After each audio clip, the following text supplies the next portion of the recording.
He was the Alpha King of the Northern Bloodstone Pack, a title that sounded impressive until you realized it mostly involved mediating disputes over fence lines and approving the budget for the annual pack barbecue.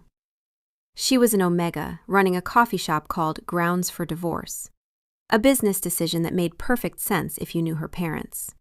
He hadn't smiled since a particularly grim documentary about declining bee populations in 2014. She smiled every time a customer ordered a ridiculously complicated drink with 8 modifiers, because it was job security. He lost a poker game. She won a king. Now he was standing in her stockroom, staring at an apron that was the color of a flamingo's fever dream, and his wolf, the great and terrible beast of his bloodline, was growling in his head that the apron was an insult to their ancestors, and that this entire building smelled offensively of cinnamon and chaos. This was not how his reign was supposed to go. Rose Castillo was an Omega, and her wolf, a sleek, copper-furred creature with impeccable posture, had opinions. But that comes later. The charity poker game had been Marcus's idea.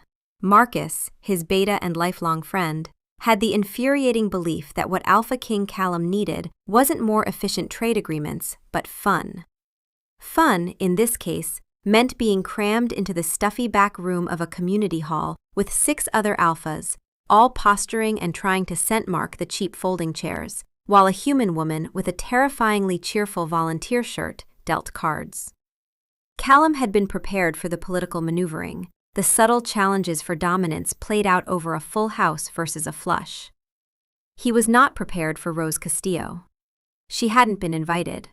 She'd apparently wandered in looking for the bake sale, saw the free mini quiches on the snack table, and decided to stay. She played poker with the chaotic energy of a squirrel in a hurricane, raising on terrible hands, folding on good ones, and distracting everyone with long, rambling stories about the volatile politics of sourcing single-origin coffee beans from Guatemala. The other alphas, used to stoic silence and meaningful glares, were completely thrown. They folded, one by one, unnerved by her sheer unpredictability. It came down to him and her. He held a king-high straight, a solid, dependable, logical hand. He was the Alpha King. This was fate. He met her gaze across the table, ready to deliver the final, crushing blow. She was squinting at her cards, her brow furrowed. "Okay, so," she'd said, tapping a finger against her chin, "does the little horsey beat the angry-looking one-eyed dude?" Someone coughed. Callum felt a vein begin to throb in his temple. "That is a knight, and a jack. And yes." Cool, she nodded, then pushed her entire meager pile of chips into the center of the table. "I'm all in." His wolf, a usually sensible creature that valued quiet dignity, ancestral honor, and long naps, briefly opened one eye. It assessed the situation. It closed the eye again. "Wake me when it's over," it rumbled. "This is beneath us." He saw her bet and raised, putting something on the table he never, ever wagered. His time. "If I win," he said, his voice a low rumble that usually made his council members flinch, "you will rename your blasphemously titled shop to something more dignified. The King's Bean, perhaps." Rose had snorted, a sound of pure, undiluted derision. "Get real. And if I win?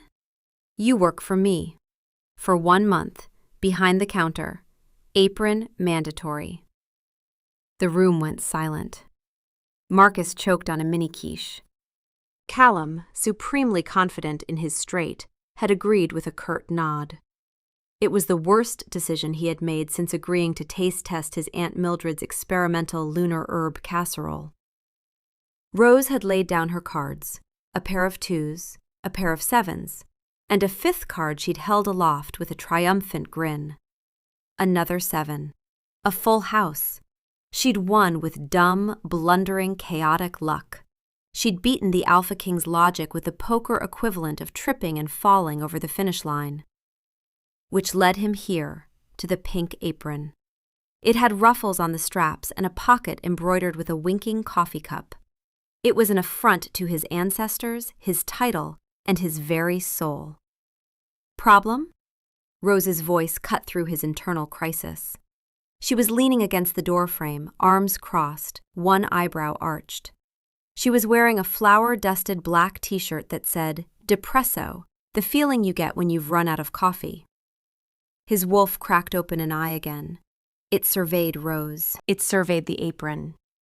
"Absolutely not," it said, with the cold finality of a judge passing sentence. "We have dignity. We have a legacy stretching back 17 generations. We do not wear ruffles." But Callum, the man, not the wolf, found himself looking at the way she leaned against the doorframe, one ankle crossed over the other, her chin tilted up in a challenge. There was something in the angle of it, the defiance of it, that was oddly magnetic. No one challenged him. No one ever had. He didn't know what to do with the fact that a small part of him, a distinctly human part, found that he liked it. "It is vibrant," Callum said, his voice tight. "It's pink. The color is pink," she corrected him. "And it's not optional. It's part of the uniform, which also includes not looking like you're about to sentence someone to a lifetime of hard labor. Try to look approachable." He stared at her. He had spent his entire adult life cultivating an aura of unapproachability. It was his primary defense mechanism against chatty dignitaries and well-meaning pack elders who wanted to set him up with their daughters. Being approachable was not in his skill set. He put on the apron. The fabric was soft, an insult added to the injury of its color. The ruffles brushed against his shoulders. He felt his dignity shrivel up and die. His wolf made a sound like a funeral dirge. "There," Rose said, her lips twitching. "See? You look like a very large, very grumpy cupcake. Now come on, the morning rush is about to hit and you need to learn how to work the register. Rule number 1, the customer is always right." "That is a statistically improbable and strategically flawed business model," Callum stated flatly. Rose just stared at him for a long moment. "Rule number 2, she said slowly, is that you are absolutely not allowed to talk to the customers. At all. Just take their money and try not to scare them. Got it, Your Highness?" He gritted his teeth. "Understood." His wolf huffed. At least she recognizes the hierarchy. The morning rush at Grounds for Divorce was less a rush and more a stampede of caffeine-starved zombies. The small shop, with its mismatched chairs and walls covered in local art, was suddenly packed. The air filled with the roar of the espresso machine, the hiss of steaming milk, and Rose's voice, a beacon of cheerful authority in the storm. Callum was stationed at the register, his massive frame barely fitting behind the small counter. The pink apron felt like a brand. His sole job was to take orders and process payments. He approached it with the grim determination of a general planning a military campaign. He was efficient. He was precise. He was, as one customer whispered to her friend, terrifyingly intense for a barista. His first major error came in the form of a woman who wanted a half-calf soy milk extra foam 2-pump vanilla 1-pump hazelnut 120-degree latte. Callum stared at her. His mind, accustomed to complex geopolitical negotiations, short-circuited. "That is not a beverage," he said, his voice dangerously low. "That is a cry for help." The woman blinked. Rose, who seemed to have a sixth sense for his impending diplomatic incidents, swooped in. "What he means is, that's a fantastic choice, a true classic," she chirped, shoving him gently aside. "King Cupcake here is new. He's still learning the menu." She shot him a glare that could peel paint. He spent the next hour in silence, his fingers moving stiffly on the touchscreen register. His wolf was observing the chaos with the disdain of a museum curator forced to attend a children's finger painting class. "This establishment has no operational rhythm," it critiqued. "The workflow is inefficient. The syrup bottles are not arranged in alphabetical order." His second error was with a man who complained that his coffee was bitter. "It is coffee," Callum said, his patience worn to a microscopic thread. "Its defining characteristic is bitterness. That is its purpose." I just wanted a little more sugar," the man stammered, intimidated by Callum's sheer, unblinking presence. Before Rose could intervene, Callum reached for the sugar dispenser, poured a small mountain of it into a cup, and slid it across the counter. "Here," he said. "Enjoy your bean-flavored candy water." The man fled. Rose put her head in her hands and made a small, strangled noise. "You," she said, pointing a finger at him without looking up. "Go clean the bathroom. Now. And don't come out until you've thought about what you've done." He was the Alpha King. He commanded armies. He negotiated with ancient, powerful beings, and he was being sent to scrub a toilet because he had failed at customer service. As he walked toward the back, the sounds of the bustling cafe fading behind him, he could have sworn he heard a few of the regulars start to clap. The regulars were the worst. They had, within 2 days, figured out that the giant, scowling man in the pink apron was not just a new hire, but a source of premium, uncut entertainment. They came in droves, ordering simple black coffees just for the excuse to interact with him. "Good morning, sunshine," a cheerful older woman named Mrs. Gable would say every day. "You look radiant." Callum, who had been up since 4 a.m. reviewing pack security reports before his shift, would just stare at her until she shuffled away, giggling. Then there was Chad, a college student who seemed to view Callum as a personal challenge. "Hey, big guy," he'd said on day 3, leaning on the counter. "Can I get a latte? And can you make the foam look like a dragon?" Callum looked at the steaming pitcher of milk. He looked at the cup. He poured the milk directly into the center, creating a vaguely circular white blob. "It is an abstract dragon," he said, his voice deadpan. "It represents the futility of ambition." Chad loved it. He took a picture for his social media. The next day, 10 more people asked for abstract latte art. Callum gave them a minimalist squirrel, a deconstructed wave, and what he called a straight line representing the stark, unyielding march of time. Business, inexplicably, boomed. People weren't just coming for coffee anymore, they were coming for the show. Rose was torn. On one hand, her sales were up 30%. On the other, her new employee was an emotional black hole who treated every customer interaction like a hostage negotiation. "You can't just tell people their order is strategically incorrect," she hissed at him during a lull, wiping down the counter. "But it was," Callum insisted. "An iced espresso with 3 shots of caramel syrup negates the entire purpose of the espresso. The integrity of the bean is compromised."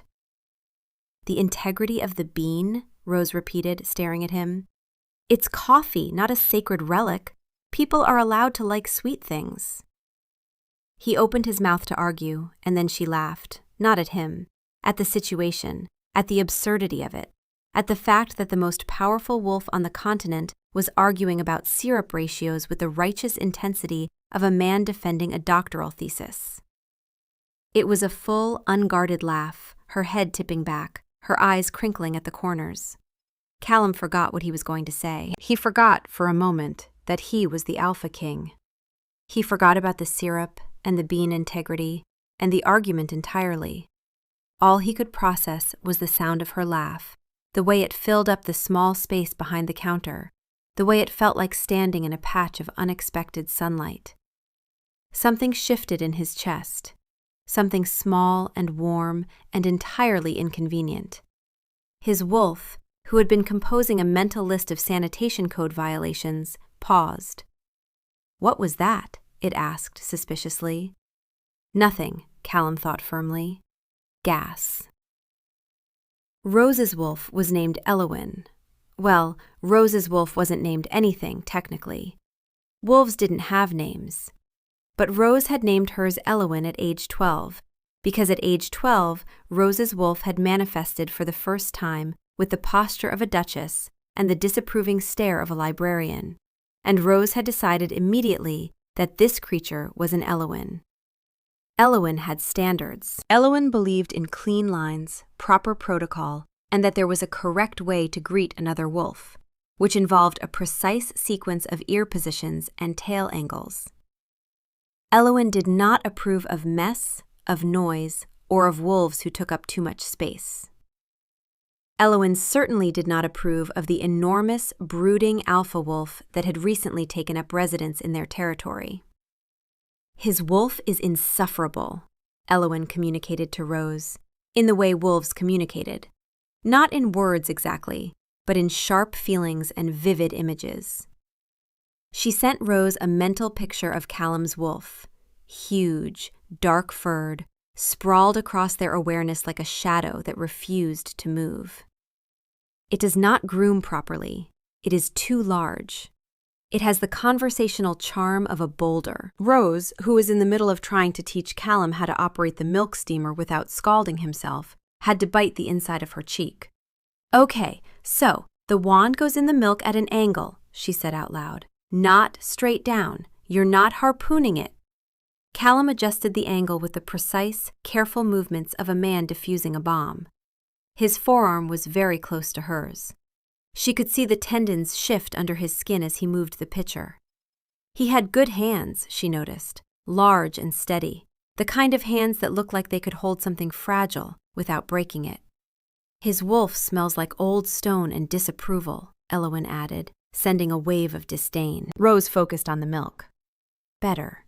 Now, you want to keep the tip just below the surface until you hear a sort of hissing, tearing sound. That's the sweet spot." "This process has entirely too many auditory benchmarks," Callum muttered, but he adjusted, and for a moment, the milk screamed in exactly the right way. "Yes, that! Hold it right there." He held it.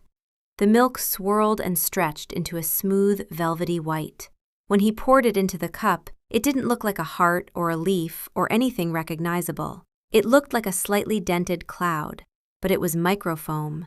Real, actual, properly steamed microfoam. Rose looked up at him, surprised. "You did it." He looked down at the cup and then at her, and there was something in his expression, a flicker of unguarded pride, the kind a person only shows when they've genuinely tried at something small and succeeded. It was gone in an instant, replaced by his usual granite composure. "It was an acceptable outcome," he said, but Rose had seen it, that flicker, and she thought for the first time, "Oh, there's someone in there." The problem with proximity, Callum was discovering, was that it made observation unavoidable. He noticed things. He didn't want to notice things. His entire survival strategy for the last decade had been built on not noticing things, on keeping the world at arm's length so it couldn't reach in and rearrange him. But it was day 7, and he noticed that Rose came in an hour before opening every morning.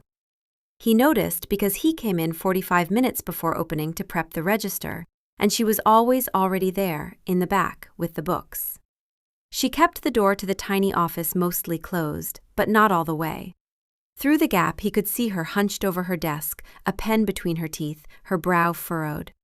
She looked, in those moments, nothing like the woman who made jokes and called him King Cupcake. She looked tired. She looked worried. She looked like someone who was carrying something heavy, and had been carrying it for a long time, and was getting very, very good at pretending it weighed nothing. On day 8, she got a phone call during the afternoon lull. Her phone buzzed, she glanced at the screen, and her entire body went still. Not frozen, not panicked. Just still. The way a person goes still when they've heard bad news so many times that their body has learned to brace before the brain catches up. She stepped into the back. She was gone for 4 minutes. When she came out, she was smiling, but her hands, when she picked up the milk pitcher, were shaking just slightly. She set the pitcher down, flexed her fingers, picked it up again. She didn't know he was watching. He said nothing. It wasn't his business. She wasn't his responsibility. He was here because of a poker game, because of a bet, because of dumb luck. That was all. His wolf, who had spent the week cataloging everything it disapproved of about the shop, the cluttered stockroom, the inconsistent temperature of the pastry display, the frankly criminal arrangement of the to-go cup lids, looked at Rose through Callum's eyes and said, grudgingly, "She works hard at least." It was the first thing his wolf had said about Rose that wasn't a complaint. Callum found this more alarming than any of the complaints. One afternoon, Lady Seraphina of the Silver Moon Pack swept into the shop. Seraphina was tall, elegant, and convinced that she was Callum's ideal mate, a belief she brought up at every political gathering. She was an alpha, tall and sharp-boned, and she carried that predatory energy into her human form with weaponized grace. Her arrival was always an event. She didn't walk, she glided. She didn't talk, she purred. She glided up to the counter, her eyes, the color of a winter sky, locking onto Callum. Her nostrils flared delicately. "Callum," she purred, her voice dripping with condescension. "What is this rustic little hobby you've acquired? And what is that ghastly thing you're wearing?" Callum glanced down at his pink apron. "It is a uniform," he stated. Rose appeared at his side, wiping her hands on her own apron. "Hi, welcome to Grounds for Divorce. What can I get for you?" she asked, her voice relentlessly cheerful. Seraphina's gaze flickered to Rose, a quick up-and-down assessment. An omega. Small. Coffee-stained.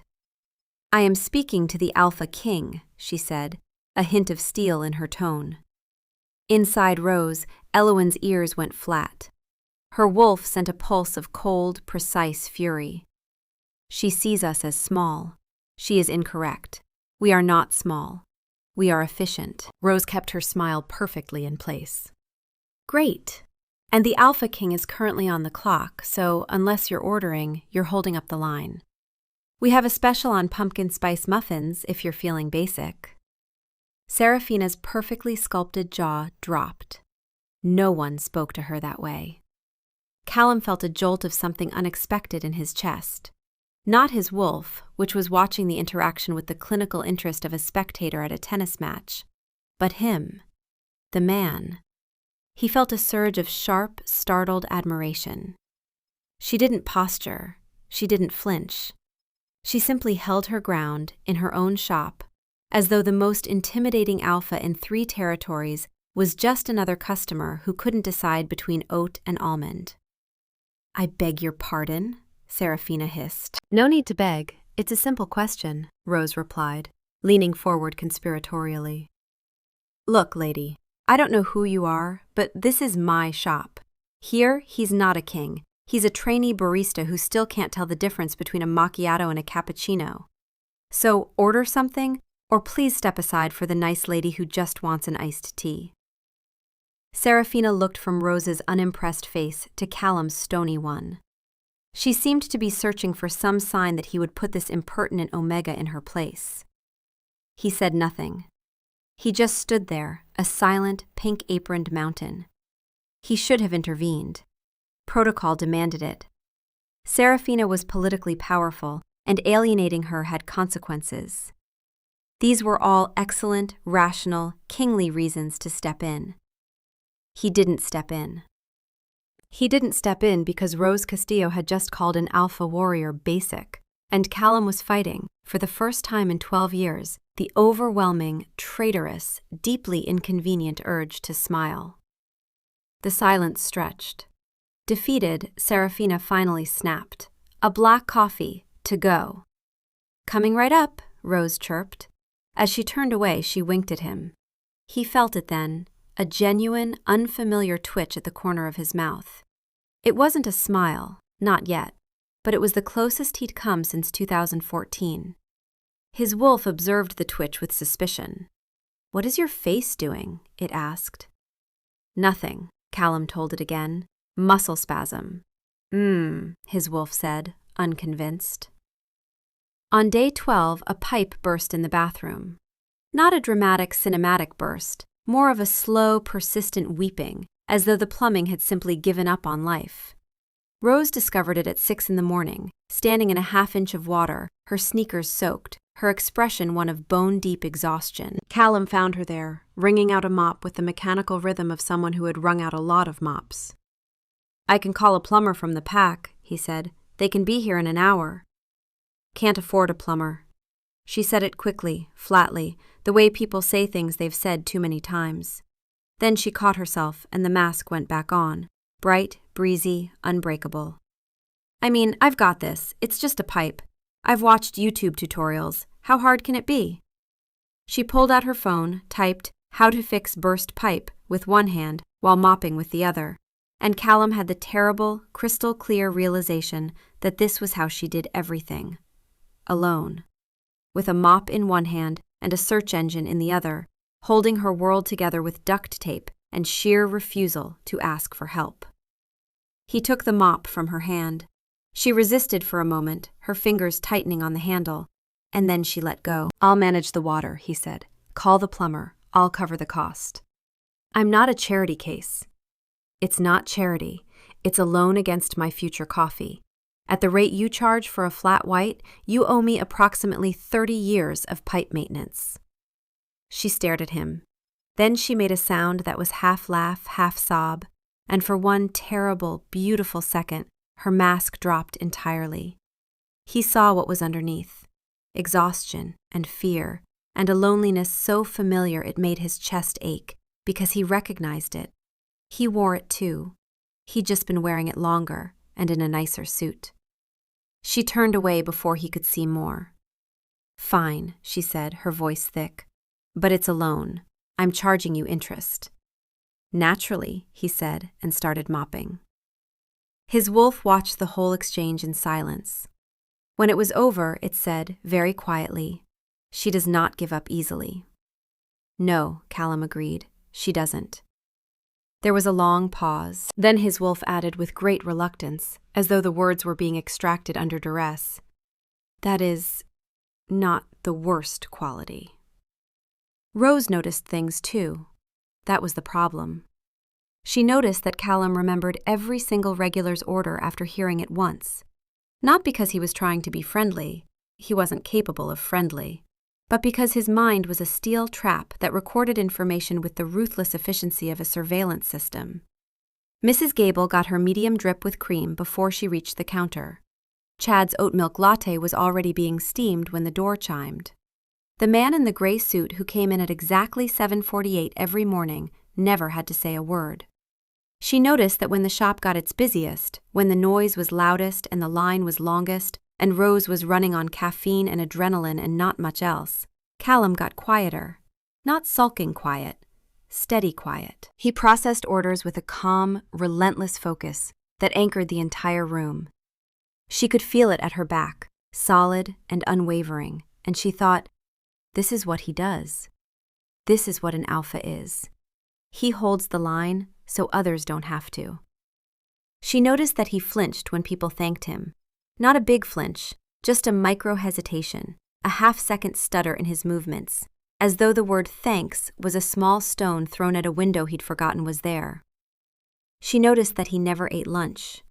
She asked him once, during the afternoon lull, whether he wanted half of her sandwich.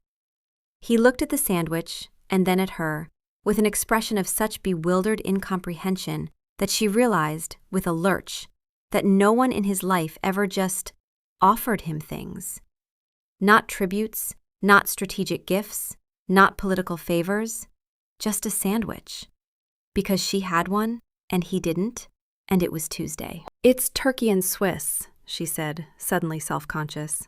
"It's not going to explode." He took the half. He ate it in 3 bites. He didn't say thank you, because that word still seemed to jam in his throat. But the next morning, there was a bag of pastries on the counter from the expensive bakery 3 blocks over. The note, in his rigid, precise handwriting, said, "Nutritionally adequate breakfast items, non-negotiable." She stood in the empty shop, holding the bag, and felt something warm and reckless bloom in her chest. Elowen stirred. She sent Rose a series of sharp, warning images. A wall, a closed door, a wolf walking away. "Don't," Elowen said. "He is temporary. He is here because of a game. In 20 days, he will leave." "I know," Rose thought. She ate a croissant anyway. On day 15, Callum's wolf met Rose's wolf. Not metaphorically. Not in passing impressions or background feelings. Properly. It happened during a thunderstorm. The sky opened up at 3 in the afternoon. a curtain of rain so thick it emptied the shop within minutes. Lightning cracked, close and bright, and the power went out. Rose let out a yelp, more surprised than scared, and in the sudden dark, their wolves surged forward. An instinct, automatic, like a reflex action in response to a threat. Callum's wolf flared his awareness outward, scanning for danger, a massive, dark presence that filled the room like smoke. Rose's wolf, Elowyn, snapped to attention, her awareness sharp and precise, sweeping the perimeter with the focused intensity of a general. And then their wolves became aware of each other. Not their humans, their wolves. In the dark, in the primal space between instinct and thought, they met. Callum's wolf assessed Elowyn the way it assessed everything, strategically. It noted her precision, her control, her refusal to yield even an inch of awareness. Compact, it admitted. Disciplined, Elowyn assessed Callum's wolf with equal coldness. She noted his size, his dominance, the way he had expanded to fill the entire sensory space without asking permission. Overbearing, she judged. Territorial. Presumes to protect what is not his. I protect what needs protecting, Callum's wolf rumbled. I did not ask for your protection, Elowyn responded, with the icy precision of a diplomat delivering a rejection. The lights flickered back on. Rose blinked. Callum exhaled. They looked at each other across the dark counter, both aware that something had just happened in the space between them. Something their wolves had done that neither of them had authorized. Well, Rose said, her voice slightly unsteady, that was dramatic. The power grid in this district is unreliable, Callum said. You should invest in a backup generator. Thank you for that romantic observation. She said it sarcastically, tossing it off like a throwaway line, but the word romantic landed in the space between them and just sat there, heavy and warm. She turned away quickly, busying herself with candles she didn't need now that the lights were back. In Callum's mind, his wolf was pacing. It did not pace. It never paced. It was a creature of stillness and certainty, and now it was pacing like a caged thing, unsettled by the small, fierce, copper-furred presence that had met it in the dark and refused to flinch. She has spine, his wolf conceded, as though this was a personal insult. The month was a blur of chaotic normalcy. Callum developed a system for restocking the napkins that was so efficient it bordered on art. He learned the names of the regulars and their orders, storing the information with the same mental acuity he used for treaty clauses. He even managed to produce a latte with a foam shape that vaguely resembled a heart, a feat which Rose rewarded with a surprised, genuine smile that made the warm, reckless thing in his chest flare brighter. He was still an awful barista. His social skills remained non-existent, and his attempts at friendly banter sounded like threats. But something had shifted. The shop had become his. The scent of it was ingrained in his clothes. The rhythm of it was in his bones. He found himself thinking about inventory levels during Royal Council meetings and mentally correcting his beta's terrible coffee order. Marcus, for his part, was having the time of his life. He came in every morning, ordered the most complicated drink he could think of, and watched his king struggle, a beatific smile on his face. You know, Marcus said one day, leaning against the counter while Callum wrestled with the whipped cream dispenser, the pack is going insane. The gossip network is reporting that you've been domesticated by a tiny, fierce omega and forced into manual labor. Morale has never been higher. I am not domesticated, Callum growled, finally getting the dispenser to work, sending a plume of cream onto the counter. Of course not, Your Majesty, Marcus said, his eyes twinkling. You're just willingly wearing a pink apron and taking orders from the only person in the kingdom who isn't terrified of you. It's completely different. He took a sip of his drink, then grew quiet for a moment. She's good for you, you know. Callum didn't answer. He just started cleaning up the whipped cream with methodical, angry swipes of a cloth. I'm serious, Cal. I've known you since we were pups. You don't eat lunch, you don't sleep. You run this kingdom like a man trying to outwork his own loneliness. And it's been killing you so slowly that nobody noticed except me. Marcus set down his cup. You smiled yesterday. I saw it. Mrs. Gable made that terrible sunshine joke and you smiled, and I almost fell off my chair because I'd forgotten what it looked like. I did not smile. You absolutely smiled. It was a facial irregularity. Marcus laughed, but his eyes were serious. Keep her, Cal. Whatever it takes. Callum said nothing. But that night, alone in the palace, he stood at his window and looked out at the dark, and the quiet that had been his companion for years felt less like peace and more like absence. The financial crisis didn't arrive like a storm. It arrived like a tide, slow and relentless, water rising around Rose's ankles while she was too busy smiling at customers to look down. Callum saw it in increments. The phone calls she stepped away for that were getting more frequent. The letter she'd found in the mail slot on day 18, read quickly and shoved into her back pocket with a sharp exhale. The way she'd started buying cheaper beans, ones that didn't smell right, that ground unevenly, that made the espresso taste flat. She thought he wouldn't notice. She underestimated how much attention he was paying. On day 22, he arrived at the shop at 5 a.m., an hour before her, because he'd been unable to sleep. He found a stack of envelopes that had been pushed through the mail slot overnight. He picked them up. He shouldn't have looked. He looked. 3 of them had red stamps: past due, final notice. The third was from her landlord: rent increase, effective immediately. He put them back on the counter, exactly where he'd found them. He tied on his apron. He started the espresso machine. When Rose arrived, she saw the letters. She picked them up. She didn't look at them in front of him. She took them to the back and closed the door all the way, which she never did. She was in there for 7 minutes. When she came out, her eyes were bright, and her smile was the most determined, most fragile, most heartbreaking thing he had ever seen. "Morning, King Cupcake," she said. "Ready to make some terrible coffee?"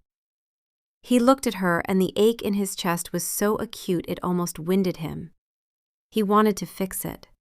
He wanted to take the letters and shred them and write checks and make the fear go away. But he knew her. He'd spent 22 days learning her, and he knew that if he offered money, if he swooped in like a king to rescue the damsel, she would never forgive him. She would see it as proof that she couldn't do it alone, and being able to do it alone was the foundation her entire self had been built on. So he said, "I'll prep the cold brew." And she said, "Thank you," in a voice that had absolutely nothing to do with cold brew, and everything to do with the fact that he hadn't pitied her, hadn't pushed, hadn't tried to fix what she hadn't asked him to fix. In his mind, his wolf was watching Rose with an expression that Callum had never seen on it before. It wasn't strategic assessment. It wasn't grudging respect. It was something rawer than that, something the wolf didn't have a name for. "She carries it alone," his wolf said. "She should not have to carry it alone." For once, Callum and his wolf were in complete, aching agreement. It all broke open on a Tuesday, day 25. Rose was in the back going over invoices, and she wasn't pretending anymore. The mask was off because she thought the door was closed. It wasn't. It was open an inch, and Callum, bringing a stack of clean towels to the shelf just outside, could hear her, could hear the small, choked sound she made when the numbers didn't work, no matter how many times she rearranged them. He stood there, towels in his arms, and listened to the woman who had faced down an alpha warrior with a wink and called a pack of ancient elders grumpy Gandalfs make a sound like something inside her was finally, quietly, breaking. He set the towels down. He pushed the door open. She looked up, her eyes red-rimmed, and for a single, horrible second, he saw it all. The shame, the fury, the terror of being seen at her worst by the person whose opinion she had, without meaning to, started to care about. "Everything's fine," she said, and her voice cracked on the word fine, like a bone under pressure. "Let me see," he said. It wasn't a request. She hesitated. Her jaw worked. Elowyn, inside her, sent a sharp, protective flare.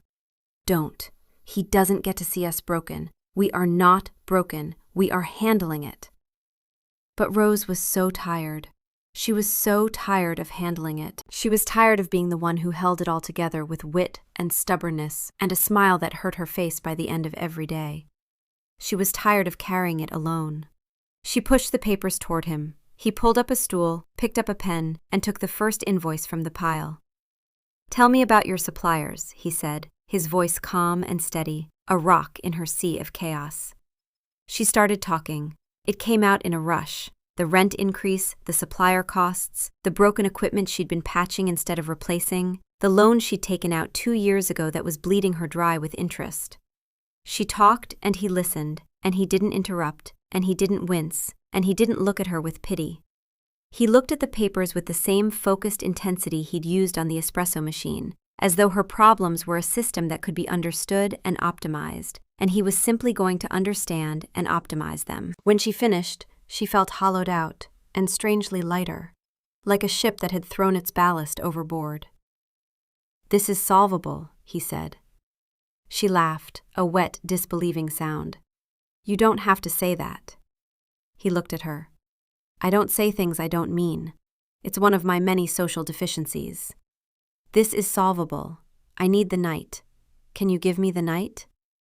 She looked at him, this ridiculous, enormous man in a pink ruffled apron, sitting on a too small stool, holding her failures in his steady hands. And she nodded. That night, long after Rose had gone home, Callum was still at the shop. The doors were locked, the lights were low, but he was wide awake, fueled by black coffee and a grim sense of purpose. He had brought his personal laptop from the palace, a sleek, powerful machine that was currently processing a decade's worth of poorly organized financial data from a shoebox labeled tax stuff. He worked for hours, his mind slipping into the familiar, comforting world of spreadsheets and projections. He restructured her debt. He cross-referenced supplier costs and found 3 areas where she was being overcharged. He built a new inventory management system that would automate her ordering. He found grants for small businesses she was eligible for. He drafted a letter to her landlord, citing 6 building code violations he'd cataloged during his bathroom cleaning exile, with a politely worded suggestion that the rent increase be reconsidered. He took the chaotic, beautiful, failing mess of her business and, piece by piece, he made it strong. He didn't do it as the Alpha King. He didn't use royal funds or pack resources. He did it as a man who was very good with numbers, sitting in a small shop that smelled like cinnamon, working through the night because someone he cared about was hurting, and this was the only language he knew for love. Because that's what it was. He could see it now, in the quiet hours after midnight, with his defenses down and his wolf asleep and no one to perform for.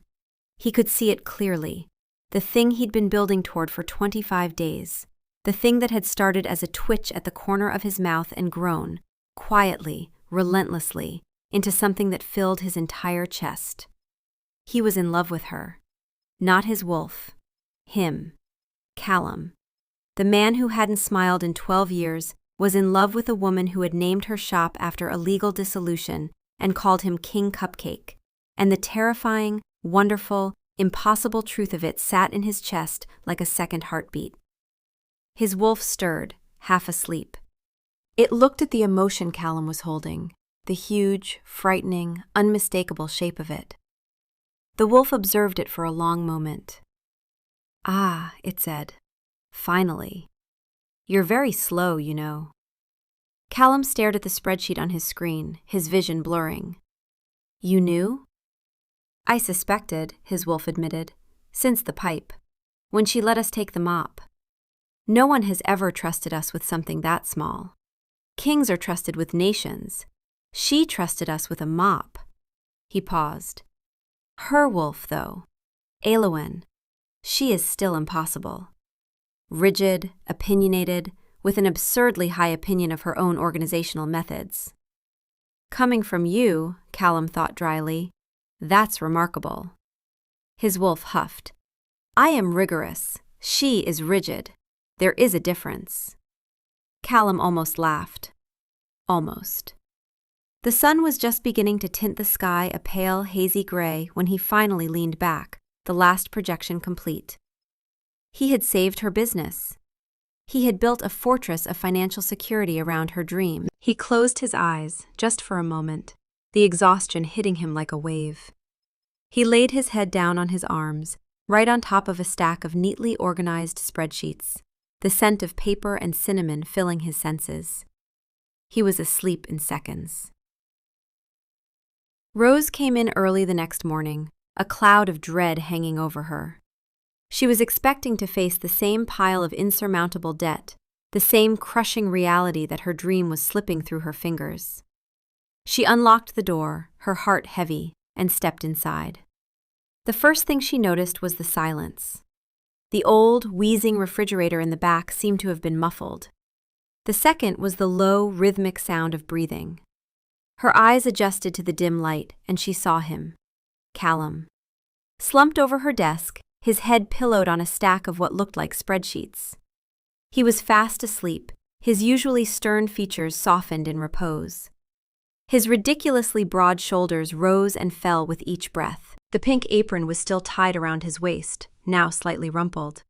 He looked huge and out of place, and utterly, completely devoted.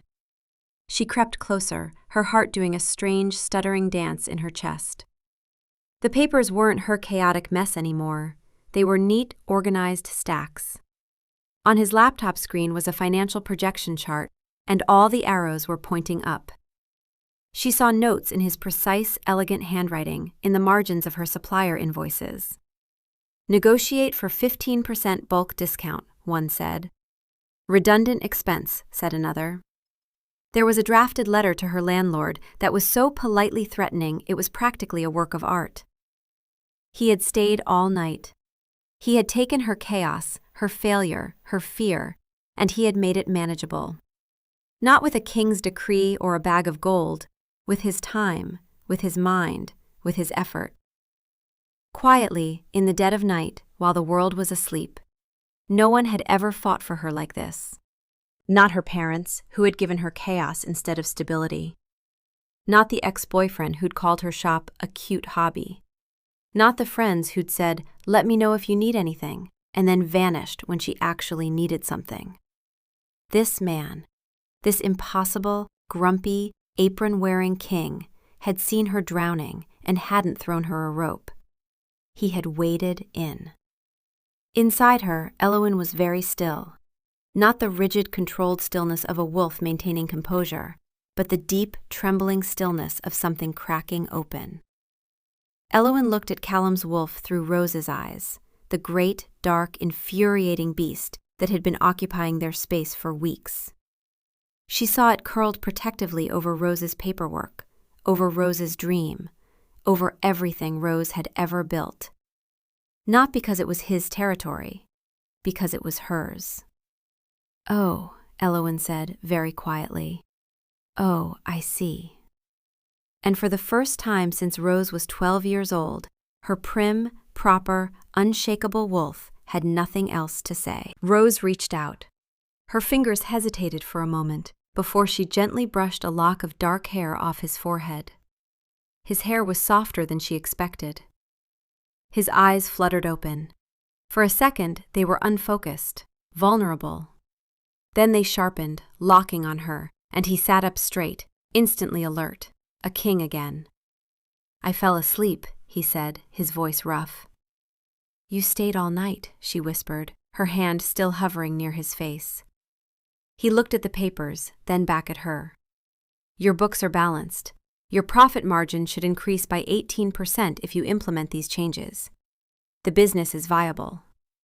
He delivered the news like a military report, all facts, no emotion.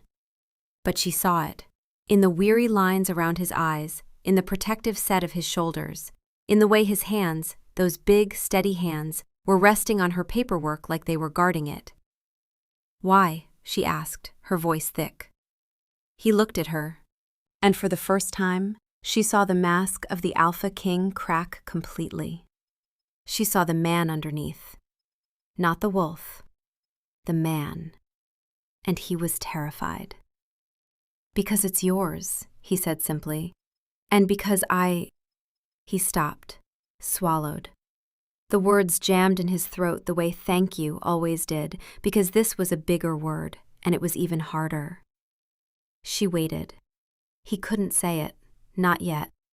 The muscle memory of 12 years of silence was too strong. He closed his mouth, his jaw tight, and looked away, and she could see him hating himself for the failure. She took his hand. She just reached down and took it, lacing her fingers through his, and his hand closed around hers so tightly, so immediately, that she understood. His hands had been waiting to hold something for a very long time. "I know," she said softly. "Me too." And in the quiet of the little coffee shop, with the sun rising outside, they stayed like that, hand in hand over a stack of spreadsheets, and neither of them let go. The last day of the month arrived with a quiet sort of dread. Neither of them mentioned it. The air in the shop was thick with unspoken words. Callum was even more silent than usual, moving with a stiff formality that hadn't been there the day before. Rose found herself making mistakes, spilling milk, giving a customer decaf by accident. The regulars noticed. Mrs. Gable gave Rose a sympathetic pat on the hand. Chad ordered a simple black coffee, foregoing his usual request for abstract art. The day ended. They cleaned the shop in near silence, the familiar routine feeling foreign and final. Callum untied the pink apron, folded it with military precision, and placed it on the counter between them. The gesture felt like a treaty being signed, a surrender. "My month is concluded," he said, his voice flat, his eyes fixed on a point just over her shoulder. Rose's heart felt like a lead weight in her chest. This was it. He would go back to his palace, to his council meetings and his royal duties. He would trade his pink apron for a crown. And she would go back to running her shop, only now it would feel impossibly large and quiet. The silence he left behind would be deafening. "Right," she said, her voice sounding thin and reedy. "Well, thanks. For, the spreadsheets, and the pipe, and the landlord letter, and the—" Her voice was listing things because it was easier than saying the one thing she actually meant. "You are welcome," he replied formally. They stood there for a long, agonizing moment. In Callum's mind, his wolf was doing something it had never done in their entire shared existence. It was pressing forward, not with a command or an instinct, but with a plea. It showed him images, the shop in morning light, the sound of the register, the pink apron, Rose's laugh, the real one, the one that made her eyes crinkle. "Stay," it said, and the word carried no strategy, no logic. It was just a wolf, howling into the dark, asking its human not to leave the only place that had ever felt like a den. In Rose's mind, Elowen was standing perfectly still, head high, dignified as always. But her ears were trembling, and she was looking at the door as though, if Callum walked through it, something in her would break that she would never know how to fix. Callum turned to go. His hand was on the doorknob. "Wait!" The word burst out of her, small and desperate. She hadn't meant to say it. Elowen hadn't authorized it. It came from someplace deeper than either of them, from Rose herself, the woman underneath the wolf. He froze, his back still to her. She swallowed. Her throat was tight, her eyes burning. She couldn't offer him a crown. She couldn't offer him a kingdom. All she had was this small, chaotic, beautiful life she'd built with her own 2 hands. "I don't want you to go." She said it quietly, and the words cost her everything. Every wall she'd ever built, every time she'd said, "I'm fine," when she wasn't. Every year she'd spent proving she didn't need anyone. It all came crashing down in 6 words. He turned around slowly. His face was unreadable, a mask of stone. But his eyes were a storm. She picked up the folded pink apron, held it out to him. Her hand was shaking. "You still owe me a decent latte," she said, and her voice was stronger now, because this part she knew. The joke, the deflection, the bridge between vulnerability and safety. "You've been here a month and you still can't make one that doesn't look like a Rorschach test? Your training isn't finished." She was giving him a door to walk through. A way to stay that didn't require either of them to say the enormous, terrifying thing out loud. He looked at the apron. He looked at her, and then the Alpha King of the Northern Bloodstone Pack, the man who hadn't smiled since 2014, who had spent his entire life behind walls so high he'd forgotten there was a world outside them, did something extraordinary. He smiled. It was slow and real, and it cracked his face open like sunrise after a long, dark night. It chased the shadows from his eyes and made him look like someone who had just found the thing he'd been looking for his entire life, and was amazed to discover it had been waiting in a small coffee shop the whole time. He walked back to the counter. He took the apron from her outstretched hand. His fingers brushed hers, and he held them there, just for a moment. "You should know," he said, his voice low and rough, "that I am a very slow learner." She smiled, tears tracking down her cheeks. "Good. I'm a very patient teacher." He tied on the apron. He was home. In his mind, his wolf settled down with a deep, contented exhale, curling into a space that finally felt like it fit. And Elowen, prim, proper, impossible Elowen, did something she had never done before. She curled up next to him. Not touching, not yet, but close. Close enough. He went back. Of course he went back. He was the Alpha King, and the kingdom didn't stop needing a king just because he'd fallen in love in a coffee shop. He had a duty to his people, and Rose understood duty. She was the woman who opened her shop at 5 every morning, even when the numbers didn't work, because the regulars needed their coffee, and their community, and their terrible jokes with Mrs. Gable. She understood what it meant to show up for the people who depended on you. So on the morning after the last day, Callum returned to the palace. He hung the pink apron in his closet, next to his formal robes. He sat at his desk, opened his reports, and tried to read a trade agreement about lumber tariffs with the Southern Ridge Pack.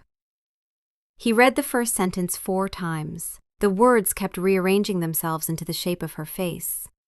His wolf was no help. It lay curled in the back of his mind, nose tucked under its tail, radiating a low, persistent ache like a bruise that wouldn't heal. It didn't complain, it didn't howl, it just ached, and that was worse, because a howl he could argue with. An ache just sat there and told the truth. The palace was quiet. It had always been quiet, but he had never noticed before how the quiet sounded. It sounded like absence. It sounded like a shop that wasn't humming with an espresso machine and a woman's voice calling out orders, and a door chime that meant someone new had walked in from the cold. It sounded like a life with everything in it except the one thing that made it worth living. He lasted 3 days. On the first day, he held his council meetings and made decisions and was perfectly efficient, and his council said nothing, because he was exactly the king he had always been. On the second day, Marcus brought him a coffee from the palace kitchen. Callum took 1 sip and set it down. "This is wrong," he said. "It's the same blend you've been drinking for years," Marcus said. "I know," Callum said. "It's wrong." Marcus looked at him for a long moment and said nothing, but his eyes said everything. On the third day, Callum was reviewing a proposal for new border patrol routes when he realized he had drawn a small coffee cup in the margin of the document. He stared at it. He had never doodled in his life. He had never had a reason to let his mind wander, because his mind had never had anywhere it wanted to go. Now it did. He picked up his phone. He had never texted anyone except Marcus, and those texts were exclusively logistical. He stared at the screen. He typed, "The coffee here is inadequate." He deleted it. He typed, "I find myself thinking about your inventory management system." He deleted it. He typed, "I miss." He deleted the entire message, set the phone down, and pressed his fingers to his temples. His wolf cracked open one eye. "Just call her, you coward." Rose was fine. She was completely fine. The shop was running smoothly. The new financial system Callum had built was working perfectly. And she had her routine back. Her quiet, independent, perfectly functional routine. She didn't need a 6'4" wolf king cluttering up her counter and insulting her customers and making her laugh at the worst possible moments. She was fine. She was not fine. The shop felt enormous without him. The space behind the counter where he used to stand, too large for it, his shoulders blocking the syrup display. It just sat there, empty, like a missing tooth. Mrs. Gable came in on the first morning and looked at the empty space and looked at Rose and said, "Oh, honey," in a voice so gentle it almost broke her. "I'm fine," Rose said brightly. "Back to normal." Mrs. Gable patted her hand and didn't say a word, which was worse than anything she could have said. Chad came in and ordered a latte and asked, hesitantly, if Rose could do the abstract art. Like the futility of ambition one? Rose poured a heart, a perfect textbook heart. Chad looked at it and looked at her and had the good sense to just say, "Cool, thanks." At night, she cleaned the shop alone, the way she always had before. She wiped down the counter and restocked the napkins, his system, his perfect, beautiful, annoyingly efficient system. And the silence pressed against her like a physical weight. Elowen was quiet too. Her wolf sat in the back of her mind, rigid and proper as always, but turned toward a direction that led nowhere, toward a presence that wasn't there. She didn't whine. She didn't keen. She just sat, very still, very dignified, and waited. On the third night, Rose's phone buzzed. She looked at the screen. "Callum, your cold brew ratio was incorrect. It should be 1:8, not 1:7. This has been troubling me." She stared at it. She bit her lip. She typed back, "Is this your way of saying you miss me?"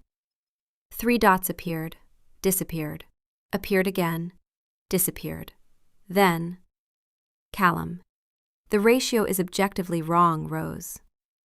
She laughed. It was a wet, hiccuping, undignified laugh that echoed off the walls of the empty shop. She typed, "Come fix it yourself, then." He replied in 2 seconds.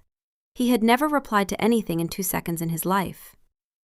"Callum, tomorrow, 6 a.m. She put her phone down. She pressed her hands over her face. She was smiling so hard it hurt. In her mind, Elowen's ears perked forward, just barely, and her tail gave one single, precise, dignified wag. Just one. She had standards, after all. He showed up at 5:47 a.m. because he was constitutionally incapable of being on time when on time meant he could have been early. He was wearing a suit because he'd come from the palace, and he looked absurd and formal and completely out of place standing on her doorstep in the gray pre-dawn light. She opened the door. She was wearing the Depresso t-shirt and had flour on her nose from the morning batch of muffins. They looked at each other. "The ratio," he said. "The ratio," she agreed. He stepped inside, the door closed. And then he kissed her, or she kissed him, or they met somewhere in the middle, and it didn't matter who started it because it felt like finishing something, like the last piece of a puzzle clicking into place. His hands cradled her face like she was something precious and impossible. Her fingers curled into the lapels of his ridiculous suit. He tasted like black coffee, bitter and strong, and she tasted like cinnamon and sugar, and together it was the best thing either of them had ever tasted. When they finally pulled apart, both breathing hard, his forehead resting against hers, she whispered, "Your ratio critique was noted." "I have a proposal," he said, his voice rough. "If it involves renaming my shop, the answer is still no." "There is an empty lot," he said, 40 meters from your front door. "I've had Marcus look into it. It's zoned for commercial use.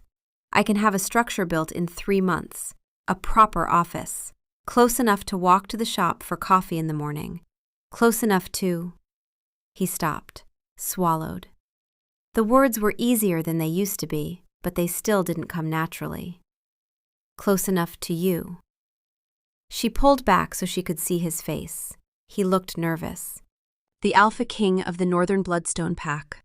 The man who negotiated with ancient powers and commanded armies. looked nervous because he was asking a coffee shop owner if he could build an office on her block.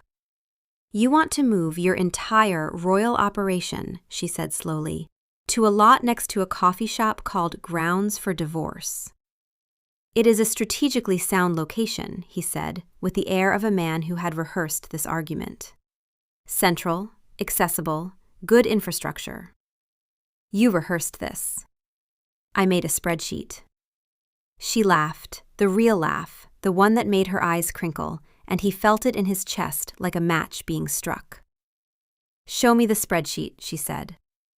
He pulled out his phone and showed her the spreadsheet. It had color-coded columns and a cost-benefit analysis, and a section labeled Proximity Advantages that was written in the driest, most clinical language imaginable, but clearly, unmistakably meant, "I want to be near you every day for the rest of my life. And this is the only way I know how to say it." She read every line.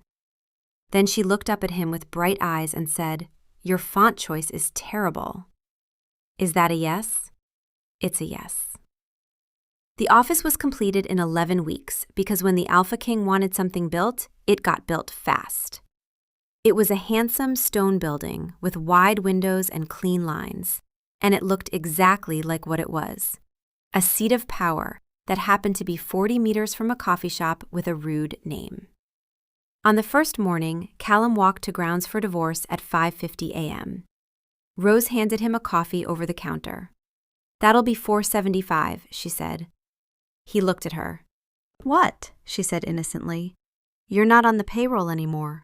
Full price, Your Majesty." He paid. He left a tip that was 3 times the cost of the coffee. She rolled her eyes. He almost smiled. This was their language now, a conversation made of coffee and stubbornness and the quiet, steady knowledge that they would do this again tomorrow, and the day after, and the day after that. Marcus came in every morning and ordered from Rose, and then walked the 40 meters to the office with a grin on his face that suggested he was enjoying this more than any beta in the history of betas had ever enjoyed anything. The council members grumbled, but the grumbling had no real heat in it. Their king was sharper than he'd been in years, more decisive, faster to laugh, not a lot, not loud, but the fact that he laughed at all was a seismic event. Whatever the Omega with the coffee shop had done to him, it was working. Rose visited the office at lunchtime, always with 2 sandwiches, because Callum still forgot to eat unless someone put food directly into his hands.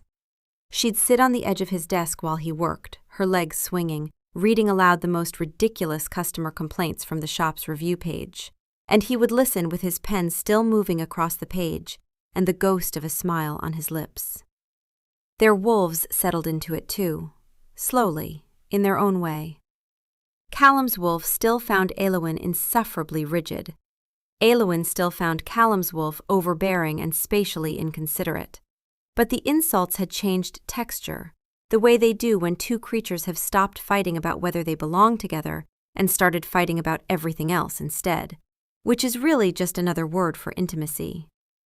"You're in my space again," Elowyn would communicate, with a flick of her copper tail. "You have too much space," his wolf would rumble back. "It's inefficient." "I'm optimizing," Elowyn would huff. His wolf would settle closer. She would not move away. The twins arrived on a Tuesday in late autumn, 2 years after a poker game and a pink apron. They came early because they were Callum's children and therefore incapable of being on time when they could be ahead of schedule. Rose labored for 14 hours, during which Callum held her hand and said nothing, and did not let go, and turned a shade of gray that made Marcus genuinely concerned for his king's health. Rose, between contractions, told him he looked worse than she did, and he said, "That is statistically unlikely," and she laughed so hard the nurse told her to stop. A boy and a girl, small and perfect and furious at the world for being so bright and so loud. The boy howled the moment he hit the air, a sound so authoritative that 2 nurses flinched. The girl was silent, her dark eyes wide open, studying the room with an expression of cool, measured assessment. "She's you," Rose whispered, exhausted, radiant, holding the girl against her chest. "He's you," Callum replied, looking at the boy, who was still howling with the passionate indignation of someone who had opinions about the temperature. His voice was rough, with something too large for words. He touched the boy's fist, and the tiny fingers curled around his thumb, and the alpha king of the Northern Bloodstone Pack, who had commanded armies and negotiated with ancient powers, and survived 12 years without smiling, felt a tear slide down his cheek and did not wipe it away. They named the girl Arabella. Rose chose it. She said it was elegant and timeless and suited a princess. It was.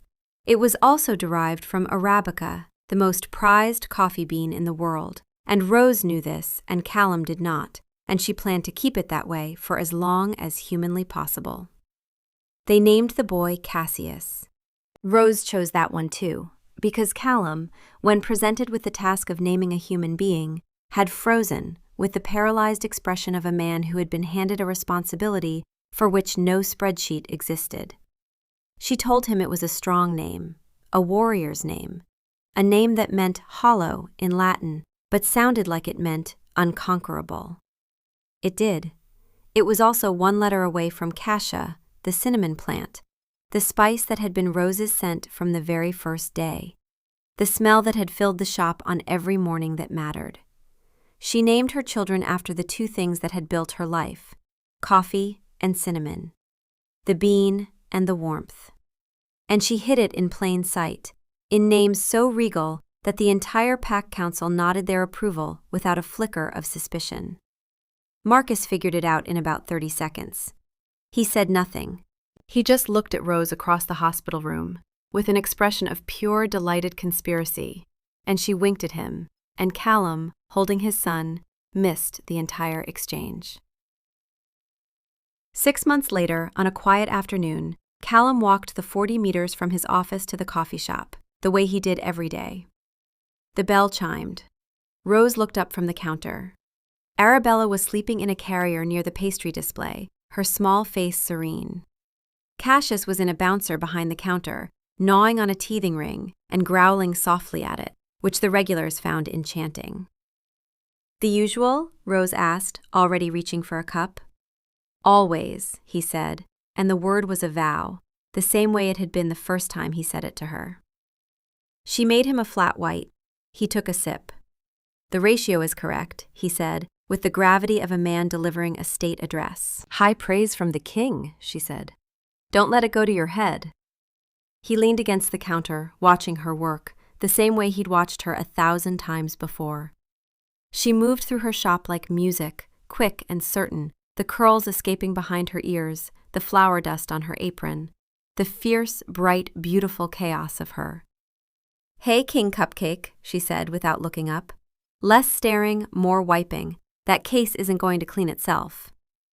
He picked up a cloth. He was the Alpha King. He was an off-duty barista with no clearance to operate the panini press. He was a father of 2 children named after a bean and a spice, though he didn't know that yet. He was, for the first time in his life, exactly where he was supposed to be. In his mind, his wolf lay stretched out and warm. In hers, Elowyn lay beside him, copper fur just barely touching his dark flank. Not because an instinct demanded it, not because a bond compelled it, because they chose it. Every day. Stubbornly. Imperfectly. On purpose. The kingdom was safe, the coffee was brewing, the queen of his heart still charged him full price. Life was good.